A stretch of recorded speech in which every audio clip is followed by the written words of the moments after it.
రెండవ దినవృత్తాంతములు గ్రంథము 27వ అధ్యాయము. యోతాము ఏలనారంభించినప్పుడు 25 ఏండ్లవాడై యెరూషలేములో 16 సంవత్సరములు ఏలెను. అతని తల్లి సాదోకు కుమార్తె, ఆమె పేరు యెరూషా. యెహోవా మందిరములో ప్రవేశించుట తప్ప అతడు తన తండ్రి అయిన ఉజ్జియా యొక్క చర్య ఎంతటి ప్రకారము చేయుచు యెహోవా దృష్టికి యథార్థముగానే ప్రవర్తించెను.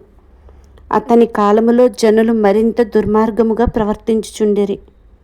అతడు యెహోవా మందిరపు ఎత్తు ద్వారమును కట్టించి ఓపెలు దగ్గరనున్న గోడ చాలా మట్టుకు కట్టించెను. మరియు అతడు యూదా పర్వతములలో ప్రాకారపురములను కట్టించి అరణ్యములలో కోటలను దుర్గములను కట్టించెను. అతడు అమ్మోనీయుల రాజుతో యుద్ధము చేసి జయించెను గనుక అమ్మోనీయులు ఆ సంవత్సరము అతనికి 200 మణుగుల వెండిని, 10,000 కొలల గోధుమలను, 10,000 కొలల యవలను ఇచ్చిరి.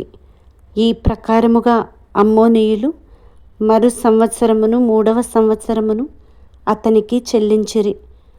ఈలాగున యోతాము తన దేవుడైన యెహోవా దృష్టికి యథార్థముగా ప్రవర్తించి బలపరచబడెను.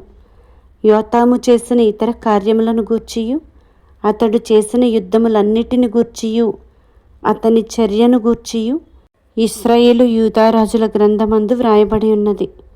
అతడు ఏలనారంభించినప్పుడు 25 ఏండ్లవాడై యెరూషలేములో 16 సంవత్సరములు ఏలెను.